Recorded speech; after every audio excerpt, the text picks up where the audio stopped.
మన ప్రభు అయిన యేసుక్రీస్తు పరిశుద్ధ నామములో ఈ వాక్యం వింటున్న ప్రతి వారికి ది ఫాదర్స్ ఫెలోషిప్ తరపున నా హృదయపూర్వకమైనటువంటి వందనాలు. లూకాసు సువార్త 16వ అధ్యాయము 9వ వచనం. అన్యాయపు సిరి వలన మీకు స్నేహితులను సంపాదించుకునుడి, ఎందుకనగా ఆ సిరి మిమ్మును వదిలిపోవునప్పుడు వారు నిత్యమైన నివాసములలో మిమ్మును చేర్చుకొందురని మీతో చెప్పుచున్నాను.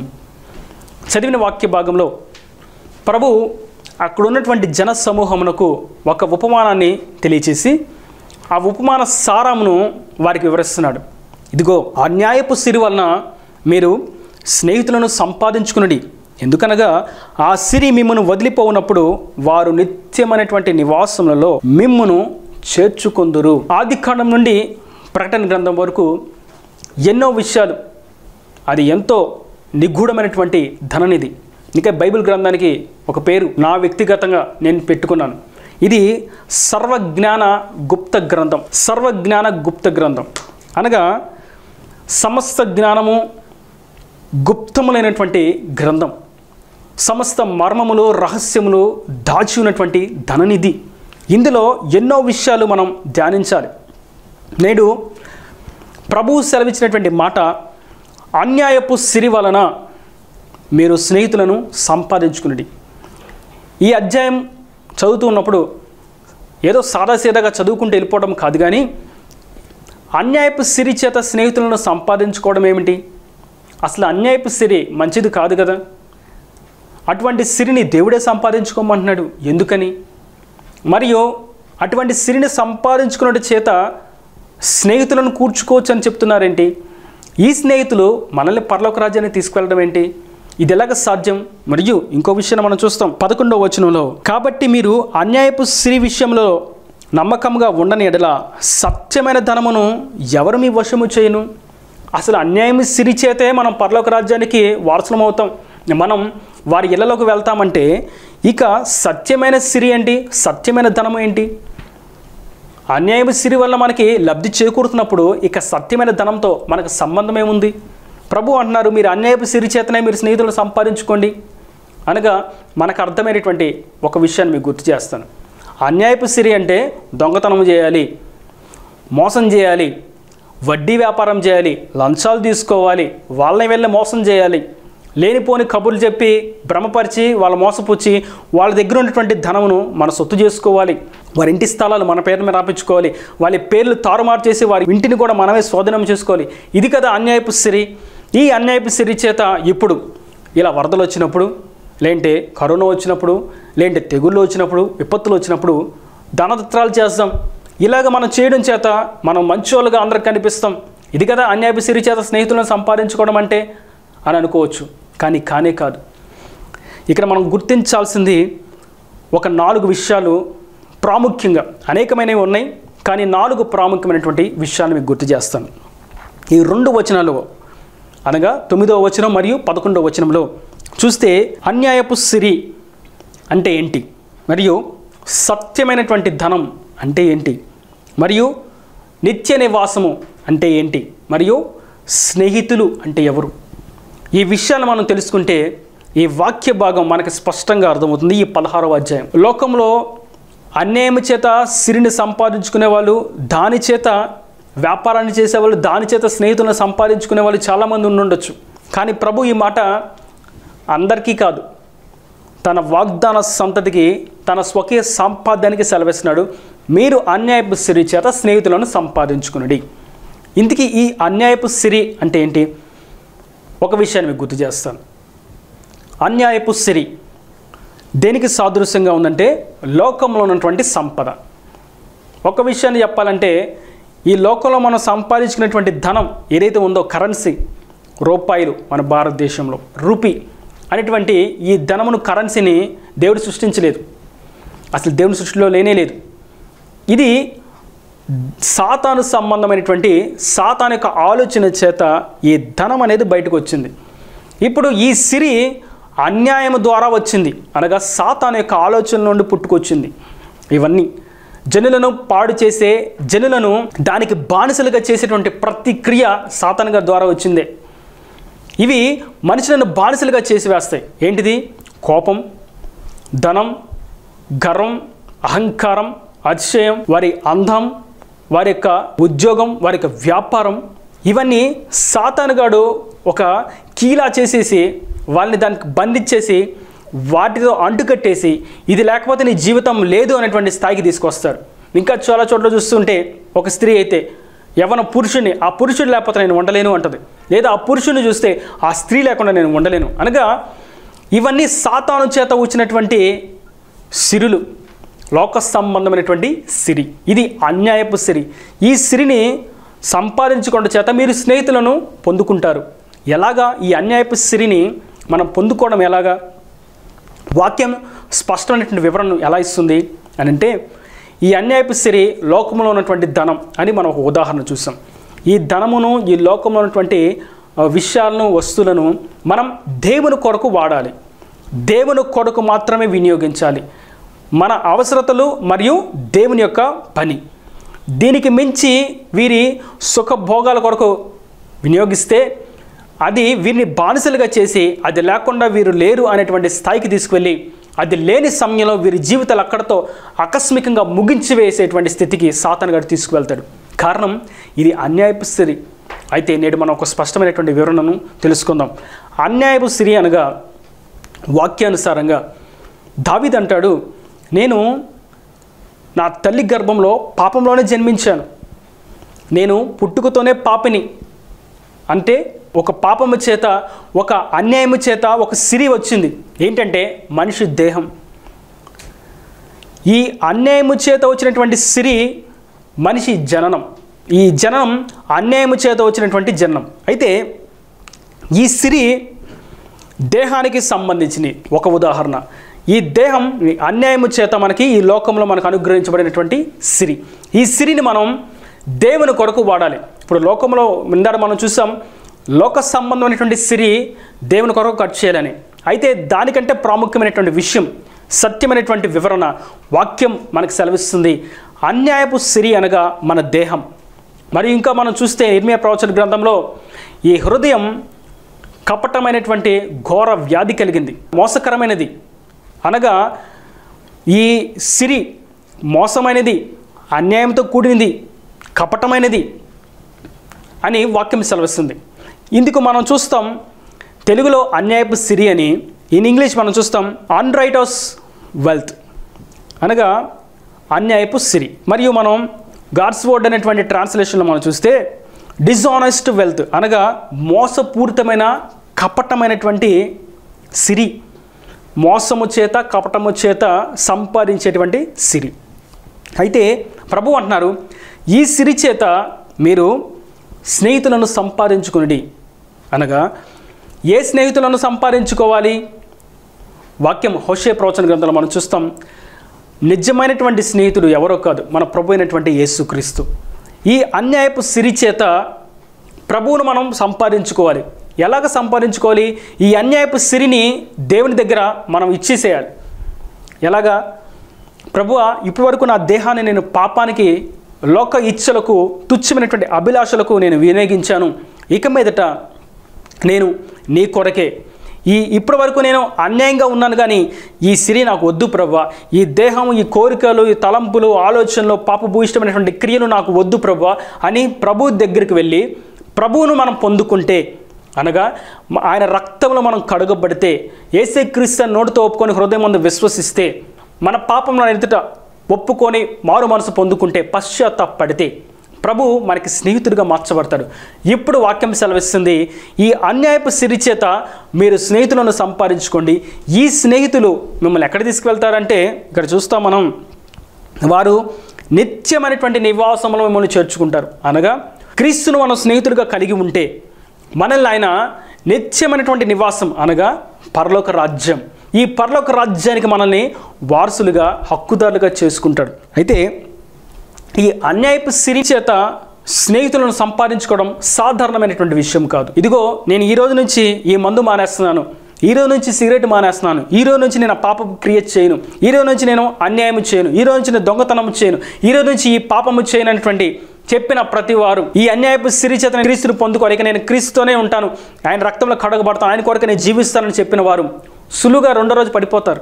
కారణం ఏంటంటే క్రీస్తును పొందుకోవడానికి ఆయన సిద్ధంగానే ఉన్నాడు, నిజమైన స్నేహితుడుగా ఆయన ఎదుట నిలబడి ఉన్నాడు. కానీ వీరు అన్యాయపు సిరిని ఆయనకి ఇవ్వట్ల. ప్రభు ఏమంటున్నారు? మీ అన్యాయపు సిరి చేత నన్ను సంపాదించుకోండి అంటున్నారు. మీ దేహమును, మీ ప్రాణమును, మీ యొక్క క్రియలను, తలంపులను, పాపాలు నా ఎదుట పెట్టి మీ పాపాలు ఒప్పుకొని విడిచిపెట్టండి. నేను నీకు స్నేహితులుగా మార్చబడతాను, మీరు నాకు స్నేహితులుగా మార్చబడతారు. నేను మిమ్మల్ని స్నేహించానంటే మీరు నాతో పాటు నిత్య నివాసంలో ఉంటారు, అనగా పరలోక రాజ్యంలో మీరు ఉంటారు అని వాక్యం సెలవిస్తుంది, ప్రభువు సెలవిస్తున్నారు. కానీ మనిషి ఈ అన్యాయపు స్త్రీని విడిచిపెట్టకుండా అన్యాయపు స్త్రీని లోపల దాచుకొని నాకు స్నేహితుడిగా నువ్వు రావాలి ప్రభు, నువ్వు నాకు కావాలంటే ప్రభువు రానేరాడు. వాక్యం స్పష్టంగా సెలవిస్తుంది. అన్యాయపు స్త్రీ మనకి క్రీస్తుని స్నేహితుడిగా మారుస్తుంది. ఇక్కడ జరిగినటువంటి విషయాన్ని ఒకసారి మీకు గుర్తు చేసినట్లయితే ఈ వివరణ స్పష్టంగా అర్థమవుతుందని నేను అనుకుంటున్నాను. ఇక్కడ ఒక యజమానుడు ఉన్నాడు. ఈ యజమానుడికి ఒక పనివాడు ఉన్నాడు, గుమస్తా అనుకుందాం, మన భాషలో అకౌంటెంట్. ఈ గుమస్తా యజమాని దగ్గర రావాల్సినటువంటి చిట్టాలు అన్నీ రాసుకున్నాడు, ఇవ్వవలసిన చిట్టాలు అన్నీ రాసుకున్నాడు, అప్పులు తీసుకున్న వారి చిట్టాలు అన్నీ రాసుకున్నాడు. అన్ని లెక్కలన్నీ కూడా యజమానికి సంబంధించినవన్నీ ఈ గుమస్తా దగ్గర ఉన్నాయి, ఈ పనివాడి దగ్గర ఉన్నాయి. ఇప్పుడు ఈ పనివాడు ఏం చేశారంటే జనుల దగ్గర అన్యాయం చేస్తూ, లంచాలు తీసుకుంటూ, మోసం చేస్తూ, వారికి కొంచెమే ఇచ్చి ఎక్కువ ఇచ్చానని చెప్పుకోవడం, లేంటే యజమానికి రావాల్సినటువంటి లాభాన్ని అతను దిగమింగుతూ, అతను దోచుకుంటూ, లోకంలో ఉన్న వాటి కొరకు వేగిరపడుతూ, సాతాను సంపాదించుకోవాలి, సాతాని క్రియలతో నేను నింపబడినటువంటి దురుద్దేశంతో నేను ఎప్పుడు ఈ లోక సంబంధమైనటువంటి ఐశ్వర్యము, ధనమే, సిరే నాకు కావాలనేటువంటి భూయిష్టమైనటువంటి క్రియలతో యజమానిని మోసం చేయడం ప్రారంభించాడు. ఇప్పుడు ఒకానొక రోజు యజమానికి అర్థమైంది, నా దగ్గర ఉన్నటువంటి ఈ గుమస్తా ఏదో తప్పు చేస్తున్నాడు, ఇతన్ని ఈ ఉద్యోగాన్ని తీసివేయాలి, ఇతనికి శిక్ష పడాలి అనేటువంటి ఆలోచన అతనికి వచ్చింది. ఈ విషయం రాజు యజమాని దగ్గర ఉన్నటువంటి పనివారి ద్వారానో ఎట్లాగొట్లా ఆ పనివాడికి, ఆ గుమ్మస్తాకి విషయం తెలిసింది. ఇదిగో నిన్ను గూర్చినటువంటి విషయం అంతా యజమానికి తెలిసిపోయింది.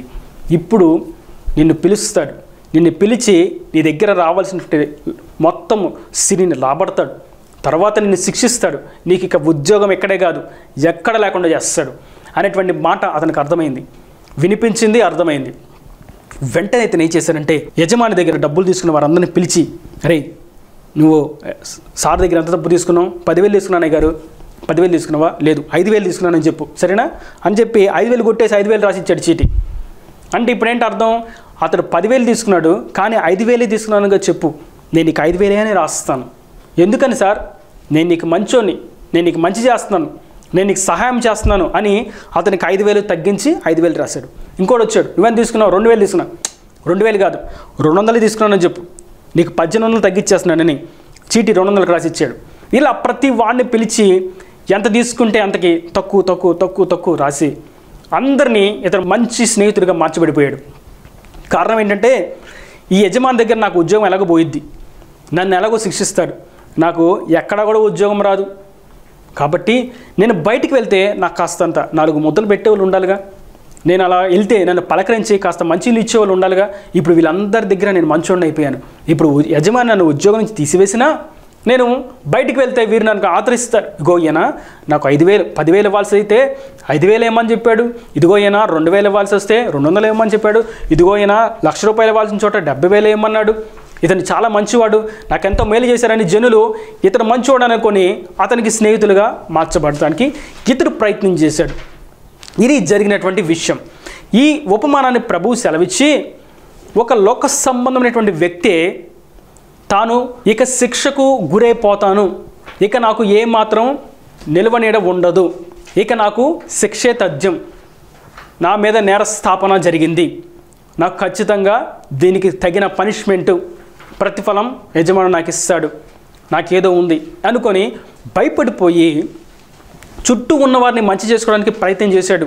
అని అంటే లోకంలో ఉన్నటువంటి వ్యక్తే శిక్షకు అంత భయపడి చుట్టూ ఉన్నటువంటి వారిని ఇప్పుడు దాకా ఎవరినైతే మోసం చేశాడో వారినే మంచిగా చేసుకోవడానికి ప్రయత్నం చేశాడంటే మరి నిత్యరాజ్యానికి అడుగు వేయవలసిన వారం, పరలోక రాజ్యానికి వారసులుగా మార్చబడవలసిన వారం, క్రీస్తుకు సాక్షులుగా జీవించవలసిన వారం, లోకంలో జ్యోతులుగా వెలగవలసిన వారం మనం ఏ విధంగా దేవునికి భయపడాలి, ఏ విధంగా స్నేహితులను సంపాదించుకోవాలి, చాలా అప్రమత్తంగా ఉండాలి. అంత్య దినములలో అన్యాయపు సిరినే దాచుకుంటూ పాపాన్ని దాచుకుంటూ సుఖభోగాలను అనుభవిస్తూ ఉంటే ఈ అన్యాయపు సిరి నరకానికి తీసుకెళ్తుంది. ఎలాగో మీరు అన్యాయపు సిరిని సంపాదించారు, ఎలాగో మీరు పాపం చేశారు, ఎలాగో మీరు పాపంలో పడిపోయారు, ఎలాగో చేయకూడదు చేసి వేశారు. ఇప్పుడు మీరు చేయవలసింది ఒకటే, ఈ అన్యాయము చేత, ఈ సిరి చేత మీరు స్నేహితులను సంపాదించుకోండి. ఏంటి అనగా ఈ అన్యాయము చేత చేసినటువంటి ప్రతి పాపాన్ని, ఈ సిరి అంతటిని ప్రభువుకు అప్పజెప్పాలి. ప్రభువా, ఇప్పటివరకు నేను ఇన్ని పాపాలు చేశాను, ఇప్పటివరకు నా చూపులతో ఇలా చూశాను, ఇప్పటివరకు నా వినికిడితో ఇటువంటివి విన్నాను, ఇప్పటివరకు నా నోటితో మాటతో ఇటువంటి మాటలు మాట్లాడాను, ఇప్పటివరకు నా చేతులతో ఇన్ని మోసాలు చేశాను, ఇప్పటివరకు నా హృదయాన్ని ఎంత దుర్వినియోగం చేశాను, ఎంత మోసపుచ్చుతూ అనేకులను కపటంతో భ్రమపరుస్తూ వారిని ఇబ్బందికి గురి చేస్తూ బాధ పెట్టాను. ఇక మీదట నేను ఇటువంటి పాపాలను చేయను. ఇదిగో ఈ అన్యాయపు సిరి అంతా నీ పాదాలు చెంత పెడుతున్నాను. నాకు ఇది ఏది వద్దు, నాకు నువ్వే కావాలి, నీవే నా స్నేహితుడిగా ఉండు అని ఎవరైతే క్రీస్తు యొద్దకు వస్తారో వారిని ఆయన తన స్నేహితులుగా మార్చుకుంటాడు. ఇటువంటి వాక్యాన్ని ప్రభు మనకు స్పష్టంగా సెలవిస్తున్నాడు ఈ టెలికాస్ట్ ద్వారా. మనం క్రీస్తుకు స్నేహితులుగా మార్చబడాలని. చేయకూడనటువంటి పాపాలు ఎలాగో జరిగిపోయినాయి. ఇంకా మాట్లాడితే మనిషి పుట్టుకతోనే పాపి, జన్మ తరహా పాపి, ఇక జన్మించిన తర్వాత తను చేసే క్రియలను బట్టి పాపే. బాల్యం వయసులో నుండే బాలుడికి బాల్య వయసులో నుండే మూఢత్వం ఉంటుంది. వారికి ఎవరు నేర్పించాల్సిన అవసరం, మూఢత్వం చిన్నప్పటి నుండే వస్తుంది. దెబ్బల చేత అది సరిచేయబడుతుందని వాక్యం సెలవిస్తుంది. అనగా మూఢత్వము, పాపము, భూయిష్టమైనటువంటి క్రియలు, సాతాను తంత్రాలు ఎవరు నేర్పించారంటే సాతాను గడే. ఎవరు నేర్పించాల్సిన అవసరం.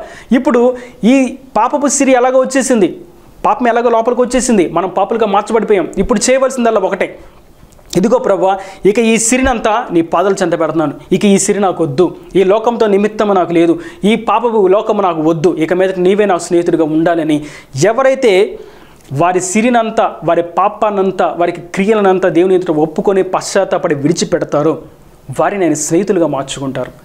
ఈ స్నేహితుడు ఏం చేస్తాడు? క్రీస్తు మనల్ని స్నేహించి ఏం చేస్తాడంటే వాక్యం సెలవిస్తుంది, నిత్య నివాసంలోకి మనం చేర్చుకుంటాడు. లోకంలో ఉన్న వారందరూ మనల్ని వెలివేసిన, దూషించిన, కించపరిచిన, అణిచివేసిన, అనగార్చివేసిన, ఎన్నిక లేని వారని తృణీకరించిన, నెట్టివేసిన ప్రభు అన్నారు, నీవు నా స్నేహితుడవు, స్నేహితురాలవని ఆయన తన నిత్య నివాసంలోకి మనల్ని తీసుకుని వెళ్తాడు. మరొక శ్రేష్టమైనటువంటి విషయాన్ని మీకు గుర్తు చేస్తాను. 11వ వచనంలో సత్యమైనటువంటి ధనము. మీరు పాపము చేశారు అన్న విషయాన్ని మీరు గుర్తించకపోతే మీరు పరిశుద్ధతలో పాపాన్ని ఎలా గుర్తిస్తారు? లోకంలో మనం చూస్తే దొంగతనం పాపం అనే సంగతి తెలియకపోతే, వ్యభిచారం పాపం అనే సంగతి తెలియకపోతే, కోపము, ఉద్రేకము పాపం అనే సంగతి తెలియకపోతే, అన్యాయము, మోసము, లంచాలు పాపం అని తెలియకపోతే, ఇప్పుడు ఇవన్నీ తెలియకపోతే మనం గర్వంగా ఉండకూడదు, మనకు కలిగిన దాన్ని బట్టి అతిశయించకూడదు, మన మాటలో ఎదుటి వారిని మోసం చేసే విధంగా ఉండకూడదు అనేటువంటి విషయాలు ఎలా తెలుస్తాయి? ఇంత బయటకు కనిపించేటువంటి భారమైనటువంటి పాపాలే ఎదుట ఉన్నాయే కనిపించకపోతే దాని లోపల దాగి ఉన్నటువంటి పాపాన్ని ఎలా మీరు గుర్తించగలుగుతారు? అందుకే వాక్యం సెలవిస్తుంది, మీరు అన్యాయపు సిరిలో నమ్మకంగా ఉండాలి. అనగా తప్పు చేసినప్పుడు ఇది నేను చేశాను తప్పు అని ఒప్పుకోవాలి. ఇది ఒప్పుకోకుండా నేను తప్పు చేయలేదు, నేను మంచిగానే ఉన్నాను, నాకు వాక్యం అలా అర్థం కాలేదు, నాకు వాక్యం ఇలా చెప్పట్లేదు అని వాక్యాన్ని పక్కన పెట్టి ఇష్టానుసారంగా జీవిస్తే ఇక మీకు సత్యమైన ధనం రాదు. అనగా సత్యమైన ధనం పరిశుద్ధ వాక్యం. ఈ సత్యమైన ధనాన్ని పొందుకోలేరు వారిక. వాక్యాన్ని చదవలేరు, చదివిన దానిలో ఉన్నటువంటి విషయం అర్థం చేసుకోలేరు, ఒకవేళ అర్థం చేసుకున్న దాని ప్రకారం జీవించలేరు. ఒకవేళ జీవించాలని ప్రయత్నం చేసినా ప్రతిరోజు ఓడిపోతారు. కారణం ఏంటంటే అన్యాయపు సిరిలో వారు నమ్మకంగా లేరు. కారణం అంటే వారి పాపాన్ని వారు ఒప్పుకోవట్ల. వారి పాపాన్ని వారు ఒప్పుకుంటే ఇంకా ఏమేం పాపాలు ఉన్నాయో ప్రభు గుర్తు చేస్తారు. ఆ పాపాలే ఒప్పుకోకపోతే ఇక లోపల దాగి ఉన్నటువంటివి, దాచుకున్నవి, మనకు మర్చిపోయినటువంటి పాపాన్ని ప్రభు ఎలా గుర్తు చేస్తారు? గుర్తు చేయరు. మరియు సత్యమైనటువంటి ధనం మీకు ఎలాగిస్తాడు? ఇవ్వనే ఇవ్వడం. రక్షణ రాదు, పరిశుద్ధాత్మ రాదు, ఆత్మవరాలు రావు, ఆత్మ ఫలాలు రావు, నిత్య రాజ్యానికి పరిపూర్ణ స్థాయి రానే రాదు. కనుక అన్యాయపు సిరి చేత మనం స్నేహితులను సంపాదించుకోవాలి. అనగా అన్యాయపు సిరిలో మనం నమ్మకంగా ఉండాలి. నేను చేసిన తప్పు ఇదేనా మనం స్పష్టంగా గుర్తించగలగాలి. ఆ తర్వాత ప్రభువా నీ వాక్యము నుండి దాచి ఉన్నటువంటి మరుగైనటువంటి విషయాలను నాకు తేటగా తెలియచేయి అంటే వాక్యం ద్వారా ప్రభు ఎన్నో విషయాలను బయలుపరుస్తాడు. ఇది 4వ విషయం. మొత్తం మనం అన్యాయపు సిరి అంటే మన దేహము, మనలో దాచుకున్నటువంటి పాపపు క్రియలను మనం చూసాం. 2 స్నేహితుడు అంటే యేసయ్య అని మనం చూసాం. 3 నిత్య నివాసము అనగా పరలోక రాజ్యం అని మనం చూసాం. మరియు 4వ విషయం సత్యమైనటువంటి ధనం. ఇప్పుడు ఈ సత్యమైనటువంటి ధనం వాక్యం అని మనకు అర్థమైంది.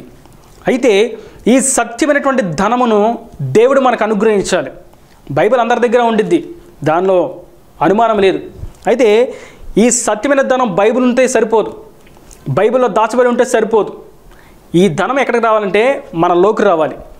మనలో ఉంటేనే అది ఉపయోగార్థంగా మార్చబడుతుంది. ఇది మన కొరకు దేవుడిచ్చినటువంటి సాక్ష్యం. నేను ఉన్నాను, నేను మరలా వస్తున్నాను, దీన్ని జాగ్రత్తగా పట్టుకోండి అని దేవుడు మనకి ఇచ్చినటువంటి ఒక సాక్ష్యం, ఒక రక్షణ, ఒక ధనం, ఒక నిగూఢమైనటువంటి నిధి. దీన్ని మనం పొందుకోవాలంటే ఖచ్చితంగా అన్యాయపు స్థితిలో నమ్మకంగా ఉండాలి. లేకపోతే ఈ సత్యమైనటువంటి ధనం మన ఎందుకు రాదు.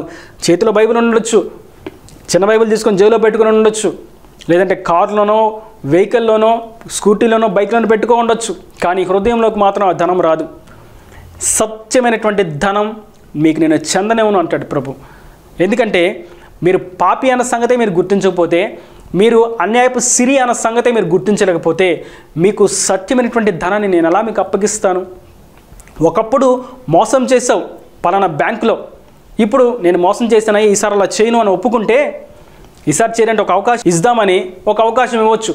కానీ ఇంతకుముందు నేను ఏం చేయలేదు, ఏమీ చేయలేదు, నేను పాపమే చేయలేదు, ఏం పాపం చేయలేదు అని అంటూ ఉంటే, ఇంతకుముందు చేసిందంతా నాకు తెలుసు, నేనంతా సీసీ ఫుటేజ్లో చూశాను, నువ్వు చేసిందంత మోసమే, నీలాంటి నీకు నా దగ్గర పెట్టుకుంటే నాకు కూడా అటువంటి మోసమే చేస్తావు అని అతన్ని ఎవ్వరు కూడా ఉద్యోగంలో పెట్టుకోకుండా తోసివేస్తారు.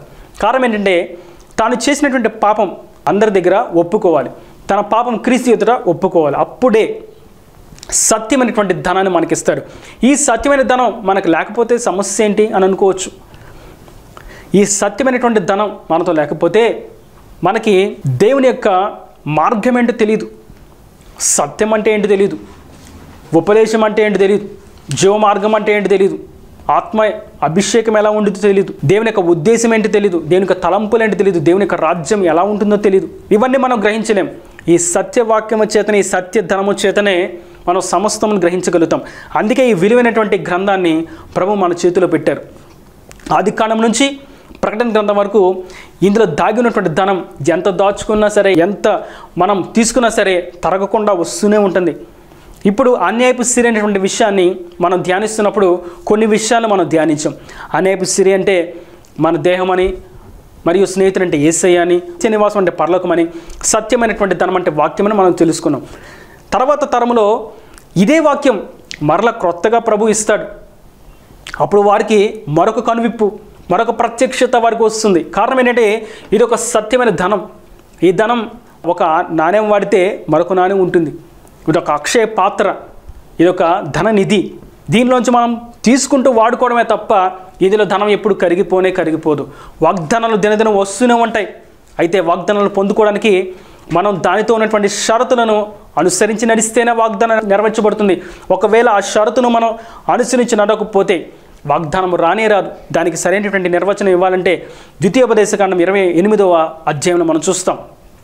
నీవు ఈ దేవుని వాక్యములను, కట్టడలను, ఆజ్ఞలను, విధులను జాగ్రత్తగా విని అనుసరించి గైకొనని ఎడల ఆశీర్వాదాలన్నీ నీకే. ఒకవేళ వినకపోతే ఈ ఆశీర్వాదాలకు బదులు శాపం వస్తుందని వాక్యం సెలవిస్తుంది. అనగా ఆజ్ఞలను, కట్టడలను అనుసరిస్తేనే ఆశీర్వాదం. పిండి పీసుకు తొట్టే, వీధి బయట, వీధి లోపల, గుమ్మం లోపల, గుమ్మం బయట, ఊరు బయటికి వెళ్ళినా, ఊరు లోపలికి వచ్చినా, ఉద్యోగం చేసినా, వ్యాపారం చేసినా, షాపు తీసినా, షాపు మూసినా, అడుగేసినా, అడుగు తీసినా, ప్రతి దాంట్లో ఆశీర్వాదం రావాలంటే ఒకటే, ఆజ్ఞలను, విధులను మనం అనుసరించి జీవించాలి.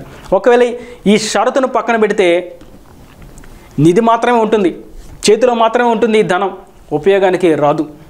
కనుక మనం ఈ అన్యాయపు సిరి చేత సత్యమైనటువంటి క్రీస్తును సంపాదించుకున్నాం. సత్యమైనటువంటి క్రీస్తు మనని నిత్య నివాసానికి వారసునిగా చేస్తాడు. మరియు నిత్య నివాసానికి వారసం అయ్యేంత వరకు ఈ లోకంలో మనం ఎలా జీవించాలి, ఆయన తోడుని ఎలా పొందుకునేటువంటి విషయాన్ని ఈ సత్యమైనటువంటి నిజమైనటువంటి ధనము చేత మనకు ఉపదేశిస్తాడు, మనకు అందిస్తాడు. పాపాన్ని, శోధనను, శ్రమలను, ఇక్కట్లను, ఇబ్బందులు జయించేటువంటి శక్తిని, బలమును ఆయన మనకు అనుగ్రహిస్తాడు. ఒక చిన్న విషయాన్ని గుర్తు చేస్తాను. ఇప్పుడు స్నేహితుడు అనగా క్రీస్తును సంపాదించుకున్న తర్వాత ఈ సత్యమైనటువంటి ధనంతో మనకి నిమిత్తం ఏమిటి అని అనుకోవచ్చు.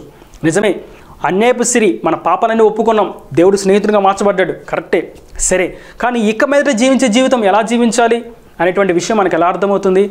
ఈ సత్యమైనటువంటి ధనము చేతనే మనకు అర్థమవుతుంది. కనుక క్రీస్తుని స్నేహితుడిగా సంపాదించుకోవాలి, సత్యమైనటువంటి ధనమును, వాక్యమును సంపాదించుకోవాలి.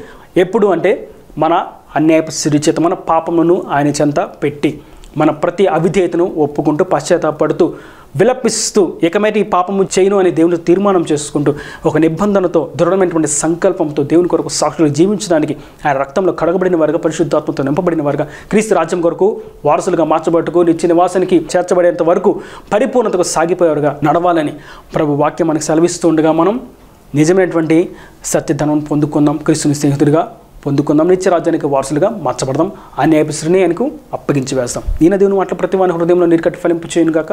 ఆమేన్. God bless you. తలలో వంచి కళ్ళు మూసేటైతే మీ కొరకు చిన్న ప్రార్థన. ప్రేమ స్వరూపి కర్ణ కటాక్షంగా తండ్రి, నా ప్రభు ఈ వాక్యాన్ని ప్రతి బిడ్డ మీరు జ్ఞాపకం చేసుకోండి. అన్యాయపు సిరి చేత తండ్రి నిన్ను సంపాదించుకోవాలని మా దేహంలో మేము ఇప్పటివరకు దాచుకున్నటువంటి పాపం అనేటువంటి ప్రతి క్రియను పశ్చాత్తాపంతో ఏడుస్తూ విలపిస్తూ ప్రతి క్రియను విడిచిపెట్టే అప్పుడు నీవు నాకు స్నేహితుడిగా మార్చబడతావని, నీవు స్నేహితుడిగా మార్చబడితే నిత్య నివాసాలకు మమ్మల్ని చేర్చుకుంటామని, అంతవరకు ఎలా జీవించాలో నీ సత్యమైనటువంటి ధనమును మాకు ఇస్తాను మీరు తెలియజేశారు. ఈ వాక్యం ప్రతి ఒక్కటి అట్టి విధంగా ఆశీర్వదించండి. ప్రతి విధమైనటువంటి అవసరం అక్కరు నీ మహిమలో తీర్చండి. లోక సంబంధమైనటువంటి సిరిని బట్టి అతిశయించగా వారిలో ఉన్నటువంటి పాపం ప్రతిదీ ఒప్పుకునే విధంగా వారికి కృపను అనుగ్రహించి దీవించమని, సమస్త కుదులు తీసి సమృద్ధిని దయచేసి అక్కడ రాజ్యాన్ని సిద్ధపరచమని యేసు పరిశుద్ధులను ప్రార్థించి పెట్టుకుంటున్నాను తండ్రి. ఆమేన్. ఆమేన్.